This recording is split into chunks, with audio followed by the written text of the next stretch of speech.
ಜಲಚರಗಳೇ ಬದುಕೋಕೆ ಆಗ್ತಿಲ್ಲ ಅಂತಂದಾಗ ಮನುಷ್ಯರ ಮೇಲೆ ಆಬ್ವಿಯಸ್ಲಿ ಎಫೆಕ್ಟ್ ಇದ್ದೇ ಇರುತ್ತೆ. ಕ್ಯಾನ್ಸರ್ ಕಾರಕ ಎಲಿಮೆಂಟ್ಗಳು ಗ್ರೌಂಡ್ ವಾಟರ್ ಇದೆ. ನಾವು ಬೋರಲ್ಲಿ ಕೊಡಿಸ್ಬಿಟ್ಟು ನೀರು ಕುಡಿತೀವಿ ಅಂತಂದ್ರೆ ಬೋರಲ್ಲಿ ಕೊಡಿಸ್ಬಿಟ್ಟು ನಾವು ಕ್ಯಾನ್ಸರ್ ಬರೋದಕ್ಕೆ ನೀರು ಕುಡಿಯೋ ತರ ಆಗ್ಬಿಟ್ಟಿದ ಪರಿಸ್ಥಿತಿ. ಇಂಡಸ್ಟ್ರಿಯಲ್ ಏರಿಯಾದಿಂದ ಹೋಗ್ತಿರುವಂತ ಏನೇನು ಕೆಮಿಕಲ್ಸ್ ಇದೆ ಅದೆಲ್ಲ ಡೈರೆಕ್ಟ್ ಆಗಿ ಗ್ರೌಂಡ್ ವಾಟರ್ಗೆ ಹೋಗ್ತಿದೆ. ಆ ಗ್ರೌಂಡ್ ವಾಟರ್ ನಾವು ಯೂಸ್ ಮಾಡ್ತಾ ಇದೀವಿ. 17 ಹೆವಿ ಮೆಟಲ್ಸ್ ಟೆಸ್ಟಿಂಗ್ ಅಲ್ಲಿ ಗೊತ್ತಾಗಿರೋದು. ಮಕ್ಕಳ ಬೆಳವಣಿಗೆ ಸರಿಯಾಗಲ್ಲ, ಕಿಡ್ನಿ ಲಾಸ್ ಆಗುತ್ತೆ, ಮೆಮೊರಿ ಲಾಸ್ ಆಗುತ್ತೆ, ನ್ಯೂರೋಲಾಜಿಕಲ್ ರಿಲೇಟೆಡ್ ಆಗಿರೋ ಕಾಯಿಲೆಗಳು ಬರುತ್ತೆ. ಮಕ್ಕಳು ಬಂದ್ಬಿಡುತ್ತೆ. ಯಾರೋ ಒಬ್ಬ ಕಾರ್ಖಾನೆ ಕಟ್ಬಿಟ್ಟು ಉದ್ಧಾರ ಮಾಡ್ಕೋಬೇಕು, ದುಡ್ಡು ಸಂಪಾದನೆ ಮಾಡ್ಕೋಬೇಕು ಅಂತ ಹೇಳಿ ಎಲ್ಲಾ ಜನಗಳಿಗೆ ರೋಗ ಡಿಸ್ಟ್ರಿಬ್ಯೂಟ್ ಮಾಡೋದು ಎಷ್ಟು ಸರಿ? ಇದನ್ನ ಚೆಕ್ ಮಾಡಬೇಕಾಗಿದ್ದಂತಹ ನಮ್ಮ ಕರ್ನಾಟಕ ಪೊಲ್ಯೂಷನ್ ಬೋರ್ಡ್ ಇಷ್ಟೆಷ್ಟು ಹೋಗ್ತಿದೆ ಅಂತ ರಿಪೋರ್ಟ್ಗಳು ಕೊಡ್ತಿದೆ ಅಷ್ಟೇ, ಅವ್ರೇನು ಕಂಟ್ರೋಲ್ ಮಾಡ್ತಿಲ್ಲ. ತುಂಬಾ ಸಲ ದೊಡ್ಡ ದೊಡ್ಡ ಕಾಯಿಲೆಗಳು ಮನುಷ್ಯನಿಗೆ ಬಂದಾಗ ನಮಗೆ ಯಾಕೆ ಬಂತು ಈ ಕಾಯಿಲೆ ಅಂತ ಯೋಚನೆ ಮಾಡ್ತೀವಿ ಹೊರತು, ಬಟ್ ನಾವು ಈ ಕಾಯಿಲೆ ಬರೋದಕ್ಕೆ ಏನು ಮಾಡಿದೀವಿ ಅಂತ ಯಾರು ಯೋಚನೆ ಮಾಡಿ. ದೊಡ್ಡಬಳ್ಳಾಪುರ ಟೌನಿಂದ ಸಿವೇಜ್ ವಾಟರ್ ಹೋಗುತ್ತೆ, ನೆಲಬಂಗ್ಲದಿಂದನೂ ಬರುತ್ತೆ, ಅಲ್ಲಿಂದ ಮುಂದೆ ವಿಶ್ವಾವತಿ, ಬೆಂಗಳೂರು ಫುಲ್ಲು ಅಲ್ಲಿ ಹೋಗುತ್ತೆ, ಅದೋಗಿ ಜಾಯಿನ್ ಆಗುತ್ತೆ. ಇಲ್ಲಿಂದ ಆರೋಳಿ ಇಂಡಸ್ಟ್ರಿಯಿಂದ ಬರುತ್ತೆ, ಬಿಡದಿ ಇಂಡಸ್ಟ್ರಿಯಿಂದ ಬರುತ್ತೆ. ಎಲ್ಲ ಪೊಲ್ಯೂಟೆಂಟು ಇವಾಗ ಎಲ್ಲರೂ ಬೇಕು ನಿಮಗೆ ಅಂತಂದರೆ ಅರ್ಕೋತಿದ್ದೀವಿ ಸಿಗುತ್ತೆ. ಇವತ್ತಿನ ದಿನ ನೀವು ಇದ್ರ ಬಗ್ಗೆ ಚರ್ಚೆ ಮಾಡ್ತೀವಿ, ಯಾರೋ ಒಬ್ರು ನೋಡ್ತಾರೆ, ಸುಮ್ಮನೆ ಆಗ್ತಾರೆ. ವಾಟ್ ಇಸ್ ದ ಸೊಲ್ಯೂಷನ್ ಏನು ಅಂತಂದರೆ ಫಸ್ಟು ಪಬ್ಲಿಕ್ ಅವೇರ್ನೆಸ್ ಇಂಪಾರ್ಟೆಂಟ್. ಸಾರ್ವಜನಿಕರಿಗೆ ಎಲ್ಲರಿಗೂ ಈ ವಿಚಾರ ಗೊತ್ತಾಗಬೇಕು. ಇವಾಗ ನೀರು ಕುಡಿತಾ ಇದ್ದಾರೆ, ಕಾವೇರಿ ನೀರು ಅಂತ ತೊಗೊಂಬರ್ತಿದ್ದಾರೆ. ಈ ವಾಟರು ಕಾವೇರಿ ನದಿಗೆ ಹೋಗಿ ಸೇರ್ಕೊಂಡ್ರೆ ಆಮೇಲೆ ಏನಾಗುತ್ತೆ? ಅವಾಗ ಸಡನ್ನಾಗಿ ಏನೋ ಸೊಲ್ಯೂಷನ್ ಸಿಗಲ್ಲ. ಇವಾಗಲಿಂದನೇ ಅದಕ್ಕೆ ಮುಂದೆ ಇದಾಗುತ್ತೆ ಅಂತ ನೋಡಿಕೊಂಡು ನಮ್ಮ ರಾಜಕಾರಣಿಗಳು ಎಚ್ಚೆತ್ಕೊಂಡು ಪ್ಯೂರಿಫೈ ಮಾಡಬೇಕು, ಪ್ರೊಸೆಸ್ ಆಗಬೇಕು ಅಂತ ನೋಡ್ಕೊಂಡು ಹೋದರೆ ಮಾತ್ರ ಏನಾದರೂ ಮಾಡೋಕ್ಕೆ ಸಾಧ್ಯ. ನೀವು ಹೇಳ್ದಂಗೆ ಜಲಚರಗಳ ಪರಿಸ್ಥಿತಿ ಇವತ್ತಿನ ದಿನಮಾನಕ್ಕೆ ಈ ಥರ ಇದೆ. ಇನ್ನು ಮುಂದೆ ಇದು ಜಾಸ್ತಿ ಆಗ್ತಾ ಹೋದಂಗೆ ಮನುಷ್ಯನ ಮೇಲೂ ದುಷ್ಪರಿಣಾಮ ಬೀರುತ್ತೆ. ಯಾವ ಥರ ಆಗುತ್ತೆ? ಇವಾಗ ಜಲಚರಗಳೇ ಬದುಕೋಕೆ ಆಗ್ತಿಲ್ಲ ಅಂತಂದಾಗ ಮನುಷ್ಯರ ಮೇಲೆ ಆಬ್ವಿಯಸ್ಲಿ ಎಫೆಕ್ಟ್ ಇದ್ದೇ ಇರುತ್ತೆ. ಇದ್ರ ಪರಿಣಾಮಗಳೇನೇನಾಗುತ್ತೆ ಅಂತಂದರೆ, ಇವಾಗಲೇ ನಾವು ನೋಡಿರೋ ಹಾಗೆ ನಮ್ಮ ಬೆಂಗಳೂರಿನ ಸುತ್ತಮುತ್ತ ಬೋರ್ವೆಲ್ಗಳು ಆಲ್ರೆಡಿ ನೀರು ಸಿಗ್ತಿಲ್ಲ. ಬಟ್ ಸಿಗೋ ಬೋರ್ವೆಲ್ಗಳು ನಾವು ನೋಡಿದಾಗ environmental management and research institute ಅಂತ ಒಂದು ಇನ್ಸ್ಟಿಟ್ಯೂಟು ಇದ್ರ ಬಗ್ಗೆ ಸ್ಟಡಿ ಮಾಡಿದ್ದಾರೆ. ಸೊ ಅಲ್ಲಿ ನಮಗೆ ಬರ್ತಿರೋ ವಿಚಾರ ಏನು ಅಂತಂದರೆ, 66 ಬೋರ್ವೆಲ್ಗಳನ್ನ ಟೆಸ್ಟ್ ಮಾಡಿದ್ರೆ 2018 ನಮಗೆ 31 ಬೋರ್ವೆಲ್ಲಲ್ಲಿ ಕಾರ್ಸಿನೋಜೆನಿಕ್ ಎಲಿಮೆಂಟ್ ಅಂತ ಹೇಳ್ತೀವಿ. ಕಾರ್ಸಿನೋಜೆನಿಕ್ ಅಂತಂದರೆ ಕ್ಯಾನ್ಸರ್ ಕಾಸ್ ಮಾಡುವಂತಹ ಎಲಿಮೆಂಟ್ ಕೆಮಿಸ್ಟ್ರಿ ಕ್ಯಾನ್ಸರ್ ಕಾರಕ ಎಲಿಮೆಂಟ್ಗಳು ಗ್ರೌಂಡ್ ವಾಟ್ರಲ್ಲಿದೆ. ನಾವು ಬೋರಲ್ಲಿ ಕೊಡಿಸ್ಬಿಟ್ಟು ನೀರು ಕುಡಿತೀವಿ ಅಂತಂದರೆ ಬೋರಲ್ಲಿ ಕೊಡಿಸ್ಬಿಟ್ಟು ನಾವು ಕ್ಯಾನ್ಸರ್ ಬರೋದಕ್ಕೆ ನೀರು ಕುಡಿಯೋ ಥರ ಆಗ್ಬಿಟ್ಟಿದೆ ಪರಿಸ್ಥಿತಿ. ಪೀಣ್ಯ ಇಂಡಸ್ಟ್ರಿಯಲ್ ಏರಿಯಾ ಇರ್ಬೋದು, ಎಲ್ಲೆಲ್ಲಿ ಇಂಡಸ್ಟ್ರಿಯಲ್ಸ್ ಬರುತ್ತಲ್ಲ, ಬಿಡದಿ ಇಂಡಸ್ಟ್ರಿಯಲ್ ಏರಿಯಾ ಇರ್ಬೋದು, ಇಂಡಸ್ಟ್ರಿಯಲ್ ಏರಿಯಾದಿಂದ ಹೋಗ್ತಿರುವಂಥ ಕಾರ್ಖಾನೆಯಿಂದ ಹೊರ ಹೋಗ್ತಿರುವಂಥ ಏನೇನು ಕೆಮಿಕಲ್ಸ್ ಇದೆ ಅದೆಲ್ಲ ಡೈರೆಕ್ಟಾಗಿ ಗ್ರೌಂಡ್ ವಾಟರ್ಗೆ ಹೋಗ್ತಿದೆ. ಆ ಗ್ರೌಂಡ್ ವಾಟರ್ ನಾವು ಯೂಸ್ ಮಾಡ್ತಾ ಇದ್ದೀವಿ. ನೀವೆಲ್ಲ ಇವಾಗ ನೋಡ್ಬೋದು, ಇವಾಗ ಒಂದು 100 ಜನಕ್ಕೆ ಅಟ್ಲೀಸ್ಟ್ ಒಬ್ಬರು ಕ್ಯಾನ್ಸರ್ ಪೇಷಂಟ್ ಇರ್ತಾ ಇದ್ದಾನೆ. ಕಾರಣ ಏನು ಅಂತಂದರೆ ನಾವು ಕುಡಿತಿರೋ ವಾಟರ್ ಎಲ್ಲ ಪೊಲ್ಯೂಟ್ ಆಗ್ತಿದೆ. ಪ್ರತಿಯೊಂದು ಇಂಡಸ್ಟ್ರಿಯಲ್ ಏರಿಯಾಯಿಂದ ಡೈರೆಕ್ಟಾಗಿ ನದಿಗೆ ಯಾವಾಗ ಇವ್ರು ರಾಸಾಯನಿಕ ಬಿಡ್ತಾ ಇದ್ದಾರೆ, ನಾವು ಅದು ಗ್ರೌಂಡ್ ವಾಟರ್ಗೆ ಸೀಪಾಗಿ ಅಂದರೆ ಗ್ರೌಂಡ್ ವಾಟರ್ಗೆ ಇಳಿದು ಎಲ್ಲ ಜನಗಳಿಗೂ ಅದು ಕೆಮಿಕಲ್ ಡಿಸ್ಟ್ರಿಬ್ಯೂಟ್ ಆಗ್ತದೆ. ಸೊ ದಟ್ ಯಾರ್ಯಾರು ನೀರು ಕುಡಿತಾರೆ ಅವ್ರಿಗೆಲ್ಲ ಕ್ಯಾನ್ಸರ್ ಮಾರಕ ಇರ್ಬೋದು, ಕಿಡ್ನಿ ಫೇಲ್ಯೂರ್ ಇರ್ಬೋದು. ಯಾಕಂದರೆ 17 ಹೆವಿ ಮೆಟಲ್ಸ್ ಇವಾಗ ಟೆಸ್ಟಿಂಗಲ್ಲಿ ಗೊತ್ತಾಗಿರೋದು. ರಿಪೋರ್ಟ್ಗಳಲ್ಲಿ ಯಾವ ರಿವರ್ಸ್ ಹತ್ರ ಒಂದೊಂದು ಕಡೆ ಸ್ಯಾಂಪ್ಲಿಂಗ್ ಅಂತ ಮಾಡ್ತಾರೆ. ಫಾರ್ ಎಕ್ಸಾಂಪಲ್ ಟಿ-ಬೇಕುಪ್ಪೆ ಅಂತ ಕನಕಪುರದ ಒಂದು ಸ್ಯಾಂಪ್ಲಿಂಗ್ ಇದೆ. ಚಾಮರಾಜಸಾಗರ ಅದೇನು ಡ್ಯಾಮ್ ಇದೆಯಲ್ಲ, ಆ ಡ್ಯಾಮ್ ಹತ್ರ ಒಂದು ಪಾಯಿಂಟ್ ಇದೆ. ಈ ಥರ 13 ಪಾಯಿಂಟು 6 ಪಾಯಿಂಟ್ ಅಂತ ಮಾಡ್ಕೊಂಡಿದ್ದಾರೆ. ಸೆಂಟ್ರಲ್ ಗೌರ್ಮೆಂಟ್ 6 ಪಾಯಿಂಟು, ಸ್ಟೇಟಲ್ಲಿ 13 ಅಂತ. ಇಲ್ಲೆಲ್ಲ ಪಾಯಿಂಟಲ್ಲಿ ನಾವು ನೀರು ತೊಗೊಂಡು ಸ್ಯಾಂಪಲ್ ಟೆಸ್ಟ್ ಮಾಡಿದಾಗ 17 ರೀತಿ ಹೆವಿ ಮೆಟಲ್ ಬರ್ತಾ ಇದೆ. ಆ ಹೆವಿ ಮೆಟಲ್ ನಮಗೆ ಬಂದರೆ ಆಬ್ವಿಯಸ್ಲಿ ನಾವು ಇವಾಗ ಬೆಂಗಳೂರು ಎಲ್ಲರೂ ಬೋರ್ ಹಾಕ್ಸ್ತಾ ಇದ್ದಾರೆ. ಎಲ್ಲೆಲ್ಲಿ ಗ್ರೌಂಡ್ ವಾಟರ್ಗೆ ಇಳ್ಕೊಂಡಿದೆ, ಪೀಣ್ಯ ಇಂಡಸ್ಟ್ರಿಯಲ್ ಏರಿಯಾ ಇರ್ಬೋದು, ಬೇರೆ ಕಡೆ ಅಲ್ಲೆಲ್ಲ ಇವಾಗ 62 ಬೋರ್ವೆಲ್ಗಳಲ್ಲಿ 31 ಬೋರ್ವೆಲ್ಗಳಲ್ಲಿ ಆಲ್ರೆಡಿ ಇದೆ ಅಂತ 50% ಆಲ್ಮೋಸ್ಟ್ 50% ಗ್ರೌಂಡ್ ವಾಟರ್ ಸೀಪಾಗಿ ಆ ವಾಟರ್ ನಾವು ಕನ್ಸ್ಯೂಮ್ ಮಾಡಿಕೊಂಡು ನಾವು ಕುಡಿದು ನಮಗೆ ಕ್ಯಾನ್ಸರ್ ಮಾರ್ಗಗಳೇ ಎಲ್ಲ. ಸೊ ಈ ಥರ ಇರಬೇಕಾದ್ರೆ ಇದ್ರ ಜೊತೆಗೆ ಇನ್ನೂ 16 ಹೆವಿ ಮೆಟಲ್ ಬಂದು ಸೇರಿಕೊಂಡ್ರೆ ಮಕ್ಕಳ ಬೆಳವಣಿಗೆ ಸರಿಯಾಗಲ್ಲ, ಕಿಡ್ನಿ ಲಾಸ್ ಆಗುತ್ತೆ, ಮೆಮೊರಿ ಲಾಸ್ ಆಗುತ್ತೆ, ನ್ಯೂರೋಲಾಜಿಕಲ್ ರಿಲೇಟೆಡ್ ಆಗಿರೋ ಕಾಯಿಲೆಗಳು ಬರುತ್ತೆ, ಬಂದ್ಬಿಡುತ್ತೆ, ಲಿವರ್ ಡ್ಯಾಮೇಜ್ ಆಗುತ್ತೆ. ಈ ಥರ ಎಲ್ಲ ಇದಿಷ್ಟು ಕಾಸ್ಗಳು ಜಸ್ಟ್ ಬಿಕಾಸ್ ಆಫ್ ಯಾರೋ ಒಬ್ಬ ಇಂಡಸ್ಟ್ರಿಯಲ್ ಕಾರ್ಖಾನೆ ಕಟ್ಬಿಟ್ಟು ಉದ್ಧಾರ ಮಾಡ್ಕೋಬೇಕು, ದುಡ್ಡು ಸಂಪಾದನೆ ಮಾಡ್ಕೋಬೇಕು ಅಂತ ಹೇಳಿ ಎಲ್ಲ ಜನಗಳಿಗೆ ರೋಗ ಡಿಸ್ಟ್ರಿಬ್ಯೂಟ್ ಮಾಡೋದು ಎಷ್ಟು ಸರಿ? ಇದನ್ನ ಚೆಕ್ ಮಾಡಬೇಕಾಗಿದ್ದಂತಹ ನಮ್ಮ ಕರ್ನಾಟಕ ಪೊಲ್ಯೂಷನ್ ಬೋರ್ಡ್ ಇವಾಗ ಒಂದೊಂದು ಬೋರ್ಡ್ಗಳಂತ ಇಟ್ಟಿದ್ದಾರೆ ನಮ್ಮ ಆಡಳಿತಾತ್ಮಕ ವ್ಯವಸ್ಥೆಯಲ್ಲಿ, ಈ ಕಾರ್ಖಾನೆಯಿಂದ ಈ ಥರ ಎಷ್ಟು ಹೋಗ್ತಿದೆ, ಎಷ್ಟು ವಿಷ ಹೊರಗಡೆ ಹೋಗ್ತಿದೆ, ಅದನ್ನು ಕಂಟ್ರೋಲ್ ಯಾರು ಮಾಡಬೇಕು, ಈ ಬೋರ್ಡ್ಗಳೆಲ್ಲ ಕಂಟ್ರೋಲ್ ಮಾಡಬೇಕು. ಬಟ್ ಅವ್ರೇನು ಮಾಡ್ತಿದ್ದಾರೆ, ಇಷ್ಟೆಷ್ಟು ಹೋಗ್ತಿದೆ ಅಂತ ರಿಪೋರ್ಟ್ಗಳು ಕೊಡ್ತಿದ್ದಾರೆ ಅಷ್ಟೇ, ಮಾನಿಟರ್ ಮಾಡ್ತಿದ್ದಾರೆ, ಅವರೇನು ಕಂಟ್ರೋಲ್ ಮಾಡ್ತಿಲ್ಲ. ನಿಜವಾಗ್ಲೂ ಅವ್ರ ಕೆಲಸ ಕಂಟ್ರೋಲ್ ಮಾಡೋದು. ಅವರೆಲ್ಲ ಈ ಥರ ಆಗಿದೆ ಅಂತ FIR ಹಾಕಬೇಕು. FIR ಹಾಕಿ ಅವ್ರನ್ನ ಅದೇನು ಪ್ರೋಸೆಸ್ ಇದೆ ಹೊರಗಡೆ ಹೋಗ್ಬೇಕು, ಮೊದಲು ಅದನ್ನೆಲ್ಲ ಪ್ಯೂರಿಫೈ ಮಾಡಿ ಆ ಕೆಮಿಕಲ್ ಎಲ್ಲ ಹೊರಗಡೆ ತೆಗೆದು ಅದನ್ನು ರಿವರ್ಗೆ ಬಿಡಬೇಕು. ಇದನ್ನು ಮಾಡ್ತಾನೇ ಇಲ್ಲ. ಅದೇನಾಗಿದೋ ಗೊತ್ತಿಲ್ಲ. ಸೆಂಟ್ರಲ್ ಗ್ರೀನ್ ಕಮಿಟಿ ಅಂತ ಏನಿದೆ, ಅವರು ಕರ್ನಾಟಕ ಪೊಲ್ಯೂಷನ್ ಕಂಟ್ರೋಲ್ ಬೋರ್ಡ್ಗೆ ನೋಟಿಸ್ ಕೊಟ್ಟಿದ್ದಾರೆ, ನೀವು ಯಾಕೆ ಕಂಟ್ರೋಲ್ ಮಾಡ್ತಿಲ್ಲ, ಜಸ್ಟ್ ಮಾನಿಟರ್ ಏನಕ್ಕೆ ಮಾಡ್ತಿದ್ದೀರಾ ಅಂತ. ಇದೆಲ್ಲ 2023 ಅಲ್ಲ ಆಗಿದೆ, ವಿ ಆರ್ ಇನ್ 2026. ಇಷ್ಟಾದರೂ ಕೂಡ ಪ್ರತಿ year to year biological oxygen demand ಇರ್ಬೋದು, ಈ ಕರಗಿರುವಂಥ ಆಮ್ಲಜನಕ ಇರ್ಬೋದು, ಅದು ಕಡಿಮೆ ಆಗ್ತಾನೆ ಬರ್ತಿದೆ. ಹಂಗಂತಂದರೆ ಯಾರೂ ಕೂಡ ಯಾವುದೇ ರೀತಿಯಾದಂತಹ ಆ್ಯಕ್ಷನ್ ತೊಗೊಳ್ತಾ ಇಲ್ಲ, ಯಾರೂ ರೆಸ್ಪಾನ್ಸಿಬಿಲಿಟಿ ತೊಗೊಳ್ತಾ ಇಲ್ಲ. ಸೊ ಇದರಿಂದಾಗಿ ಮನುಷ್ಯರಿಗೆ ಈ ಥರ ಆಗ್ತಿದೆ. ಇನ್ನೂ ನೀವು ನೋಡೋದಾದರೆ ಬೆಂಗಳೂರಲ್ಲಿ ಒಂದು ರಿಸರ್ಚ್ ಆಗಿದೆ, 2025 ಕಳೆದ ವರ್ಷ ಆಗಿದೆ. ಅವ್ರೇನು ಮಾಡಿದ್ದಾರೆ, ಪ್ರತಿಯೊಂದು ಮಾರ್ಕೆಟ್, ರಾಜರಾಜೇಶ್ವರ ನಗರದಲ್ಲಿ ಆಪ್ಕಾಮ್ಸ್ ಇರ್ಬೋದು, ಸಾರಕ್ಕಿ ಬನಶಂಕರಿ ಭಾಗದಲ್ಲಿರೋ ಸೊಪ್ಪುಗಳಿರ್ಬೋದು, ಕೊರಿಯಂಡರ್, ಎಸ್ಪೆಷಲಿ ಕೊತ್ತಂಬರಿ ಸೊಪ್ಪು, ಆ ಕೊತ್ತಂಬರಿ ಸೊಪ್ಪು, ಈ ಥರ ಸೊಪ್ಪುಗಳನ್ನೆಲ್ಲ ತೊಗೊಂಡು, ತರಕಾರಿಗಳನ್ನೆಲ್ಲ ತೊಗೊಂಡು ಅದರಲ್ಲಿ ಹೆವಿ ಮೆಟಲ್ ಎಷ್ಟಿದೆ ಅಂತ ಚೆಕ್ ಮಾಡಿದ್ದಾರೆ.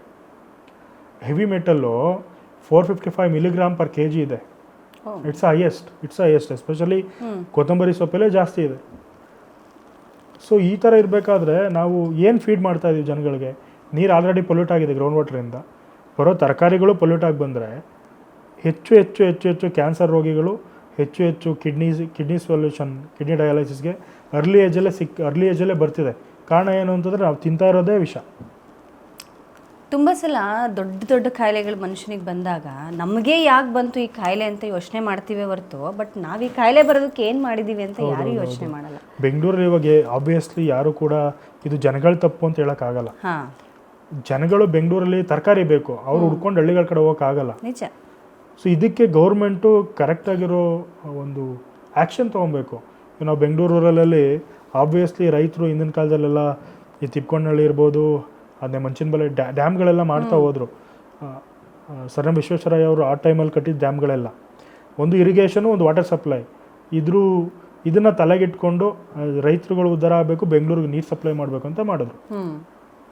ಇವಾಗ ಆ ನೀರನ್ನು ತೊಗೊಂಡು, ಪೊಲ್ಯೂಟ್ ಆಗಿರೋ ನೀರನ್ನು ಅವಾಗಿಂದ ಅವಲಂಬಿಸ್ಕೊಂಡು ಬಂದಿರಲ್ಲ ರೈತರುಗಳು, ಇವಾಗ ಅವರು ಅಲ್ಲಿ ಆ ನೀರಲ್ಲಿ ಬೆಳೀತಾ ಹೋದರೆ ತೊಂದರೆಗಳಾಗ್ತಾ ಹೋಗ್ತದೆ. ಇಲ್ಲ ಗೌರ್ಮೆಂಟು ರೈತರಿಗೆ ಅಲ್ಲಿ ಅದೇನು ರಿಸರ್ವಾಯರ್ ಇರ್ತದಲ್ಲ ಅದನ್ನೆಲ್ಲ ಪ್ಯೂರಿಫೈ ಮಾಡಿ ರೈತರಿಗೆ ಆ ನೀರು ಕೊಡಲಿ, ಪ್ಯೂರಿಫೈ ಆಗಿರೋ ನೀರಲ್ಲ, ಅದರಲ್ಲಿ ಅವ್ರು ಬೆಳೆದ್ರೆ ಉತ್ತಮವಾಗಿರ್ತದೆ. ಇವಾಗ ಮೋರಿನ ನೀರು ತೊಗೊಂಡು ಬೆಳೆದ್ರೆ ಹೆವಿ ಮೆಟಲ್ಸ್ ಬರುತ್ತೆ, ಅಲ್ಲಿಂದ ಸೊಪ್ಪನ್ನೆಲ್ಲ ತರಕಾರಿನೆಲ್ಲ ತಂದು ಇಲ್ಲಿ ಮಾರ್ಕೆಟ್ಗೆ ಹಾಕ್ತಾರೆ. ನಮ್ಗೆ ವಿಧಿ ಇಲ್ಲ, ನಾವು ಅದನ್ನು ತೊಗೊಳ್ತೀವಿ, ನಾವು ಹಾಸ್ಪಿಟ್ಲ್ ಸುತ್ತಾ ಹೋಗ್ತೀವಿ.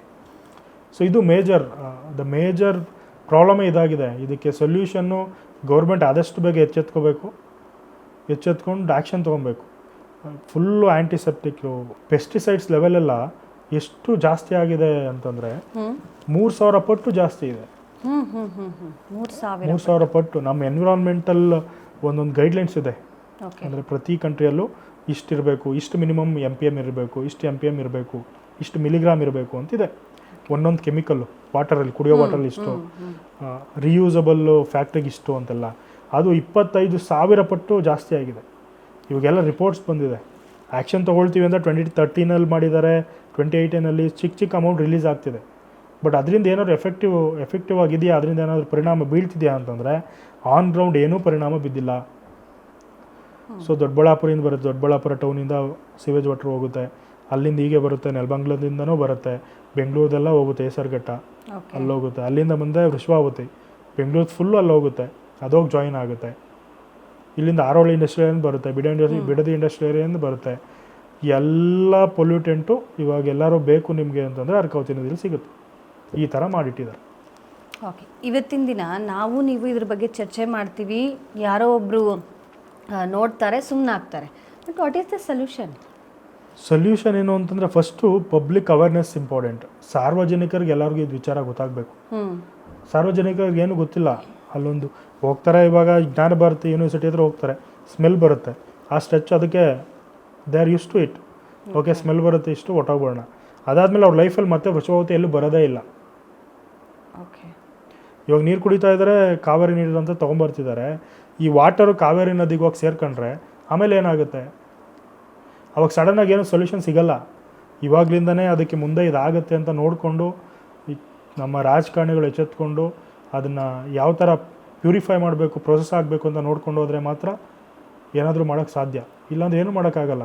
ಸೊ ಫಸ್ಟ್ ಥಿಂಗ್, ಜನಗಳು ಇದ್ರ ಬಗ್ಗೆ ಅವೇರ್ನೆಸ್ ತೊಗೊಬೇಕು. ನಮ್ಮ ಈ ಬೈರ್ಮಂಗ್ಲ ಅಲ್ಲೆಲ್ಲ ಕೆರೆ ಎಲ್ಲ ಇದೆ, ಅಲ್ಲೆಲ್ಲ ನಡೆದಾಡೋಕ್ಕಾಗಲ್ಲ, ಆ ಥರ ಇದೆ. ಆ ನೀರನ್ನ ಬೆಳೆದು ಅದು ಫುಡ್ ಚೈನ್ ಬರುತ್ತೆ. ಈ ಆಹಾರ ಸರಪಳಿ ಏನಂತ ಏನು ಹೇಳ್ತೀವಿ ನಾವು, ಗಿಡ ಬೆಳಿತೀವಿ, ಗಿಡದಿಂದ ಹಸು ತಿನ್ನುತ್ತೆ, ಹಸುವಿಂದ ಹಾಲು ತೊಗೊಳ್ತೀವಿ, ಅದು ನಮಗೆ ಬರುತ್ತೆ. ಈ ಥರ ಯಾವುದೋ ಒಂದು ಮೂಲದಿಂದ ಕಾಯಿಲೆಯಾಗಿ ಬದಲಾಗ್ತಿದೆ. ಅದು ನಮ್ಮದು ಡಯಾಬಿಟಿಕ್ ಕ್ಯಾಪಿಟಲ್ ಅಂತ ಹೇಳ್ತಾರೆ ಇಂಡಿಯಾನ. ಇವಾಗ ಬೆಂಗಳೂರು ಅದು ಆಗ್ತಾ ಇದೆ. ಇದೆಲ್ಲ ಅದಕ್ಕೆ ಕಾರಣ ಆಗಬಾರ್ದು. ಆದಷ್ಟು ಬೇಗ ಎಚ್ಚೆತ್ಕೊಂಡು ಎನಿಹೌ ನಮಗೆ ಹ್ಯೂಮನ್ ರಿಸೋರ್ಸನ್ನು ಯೂಸ್ ಮಾಡಿಕೊಂಡು ಒಂದು ರಾಜ್ಯನ, ಆ ದೇಶನ ಸಮೃದ್ಧವಾಗಿ ಬೆಳಿಬೇಕು. ಜನಸಾಮಾನ್ಯರ ಗಮನಕ್ಕೆ ತೊಗೊಂಡು ಬಂದ್ರಿ ಈ ರೀತಿಯಾದಂಥ ಸಮಸ್ಯೆಗಳಾಗ್ತಿದೆ. ಮುಂದಿನ ಪೀಳಿಗೆಗೆ ದೊಡ್ಡ ದೊಡ್ಡ ಕಾಯಿಲೆಗಳು ಬರ್ಬೋದು, ಅಥವಾ ಹುಟ್ಟೋ ಮಕ್ಕಳೇ ಈ ಥರ ಅಂಗವಿಕಲರಾಗ್ಬಿಟ್ಟಿರ್ಬೋದು, ಅಥವಾ ಅಂಗವೈಕಲ್ಯ ಆಗ್ಬೋದು ಅಂತೇಳಿ. ಈಗ ನಾವೇನು ಮಾಡಬೇಕು, ಸಿಸ್ಟಮ್ ಏನು ಮಾಡಬೇಕು ಅಂತೀರಾ? ನಾವು ಎಚ್ಚೆತ್ಕೊಬೇಕು. ರೈನ್ ವಾಟರ್ ಹಾರ್ವೆಸ್ಟಿಂಗ್ ಎಲ್ಲ ಮಾಡಬೇಕು. ಅದೆಲ್ಲ ಇಂಪ್ಲಿಮೆಂಟ್ ಆಗ್ತಿದೆ. ಇದ್ರ ಜೊತೆಗೆ ಗೌರ್ಮೆಂಟ್ ಮಾಡೋದು ತುಂಬ ಇಂಪಾರ್ಟೆಂಟ್ ಆಗಿದೆ. ಕಾರ್ಖಾನೆ ವಿಚಾರವಾಗಿ ಜನಸಾಮಾನ್ಯರು ಏನು ಮಾಡೋಕ್ಕಾಗಲ್ಲ. ಜನಸಾಮಾನ್ಯರು ಒತ್ತುವರಿ ತೆರವು ಮಾಡ್ಬೋದು. ಡೈರೆಕ್ಟಾಗಿ ಮೋರಿ ನೀರು ಹೋಗದೇ ಇರೋ ಥರ ಅಲ್ಲಿರೋ ಮುನ್ಸಿಪಾಲ್ಟಿಗೆ ಸ್ಟ್ರೈಕ್ಗಳು ಮಾಡೋ, ಇಲ್ಲ ಮನವಿ ಪತ್ರ ಕೊಡೋದು, DC ಮನವಿ ಪತ್ರ ಕೊಡೋದು ಮಾಡ್ಬೋದು. NGOಗಳಿರ್ಬೋದು, ಇವರೆಲ್ಲ ಮಾಡ್ಬೋದು. ಗೌರ್ಮೆಂಟ್ ಏನು ಮಾಡಬೇಕಾಗ್ತದೆ ಅಂತಂದರೆ, ಇವಾಗ ಆಲ್ರೆಡಿ ಸೀವೇಜ್ ಟ್ರೀಟ್ಮೆಂಟ್ ಪ್ಲಾಂಟ್ಸ್ ಅಂತ ಇದೆ. ಅಂದರೆ ಮೋರಿ ನೀರನ್ನು ಡೈರೆಕ್ಟಾಗಿ ನದಿಗೆ ಬಿಡದೆ ಟ್ರೀಟ್ಮೆಂಟ್ ಮಾಡಿ ನದಿಗೆ ನೀರು ಬಿಡೋದು, ಇದೊಂದು ಪ್ರೋಸೆಸ್ ಇದೆ. ಇದೆಲ್ಲ ರಾಮನಗರ ಟೌನಲ್ಲಿ ಇರ್ಬೋದು, ಕೆಂಗೇರಿ ಹತ್ರ ಇರ್ಬೋದು, ಇವೆಲ್ಲ ಇದೆ. ಇದನ್ನು ಜಾಸ್ತಿ ಕೆಪಾಸಿಟಿ ಮಾಡೋದು ಇನ್ಸ್ಟಾಲ್ ಮಾಡಬೇಕು. ಫಸ್ಟ್ ಥಿಂಗ್, ಯಾರ್ಯಾರಲ್ಲಿ ಮುನ್ಸಿಪಾಲ್ಟಿಗಳಿದೆ ಆ ಮುನ್ಸಿಪಾಲ್ಟಿ ಚೇರ್ಮನ್ಗಳನ್ನ ರೆಸ್ಪಾನ್ಸಿಬಲ್ ಮಾಡಬೇಕು. ಸುಮ್ಮನೆ ಹೇಳೋದಲ್ಲ, ಆ್ಯಕ್ಷನ್ ತೊಗೊಬೇಕಂತಿದೆ, ಆ್ಯಕ್ಷನ್ ತೊಗೊಂಡು ತೋರಿಸ್ಬೇಕು. 1-2 ಮಾಡಿ ತೋರಿಸಿದ್ರೆ ಮಿಕ್ಕಿದವರು ಬುದ್ಧಿ ಎಚ್ಚೆತ್ಕೊಳ್ತಾರೆ. ಪ್ರತಿಯೊಂದು ನಗರ ಪಾಲಿಕೆಯಿಂದ ಏನೇ ನೀರು ಹೋಗ್ತಿದೆ, ಮೋರಿ ನೀರು, ಆ ಮೋರಿ ನೀರನ್ನು ಟ್ರೀಟ್ ಮಾಡಿ ಹೊರಗಡೆ ಬಿಡಬೇಕು. ಬಡ್ಜೆಟ್ ಫಸ್ಟ್ ಅದಕ್ಕೆ ಫಿಕ್ಸ್ ಆಗಬೇಕು. ನಾವು ಒಬ್ಬೊಬ್ಬ ಮನುಷ್ಯನ ಮೇಲೆ ಇವಾಗ ನಾವು ಬಡ್ಜೆಟ್ ಮಂಡನೆ ಮಾಡಿದಾಗ ಇಷ್ಟೆಷ್ಟು ಲಕ್ಷ ಸಾಲ ಅಂತಿದೆ. ಆ ಸಾಲ ತೀರ್ಸೋಕ್ಕಾದ್ರೂ ಅವ್ರು ಬದುಕಿರಬೇಕು ಆರೋಗ್ಯವಾಗಿ.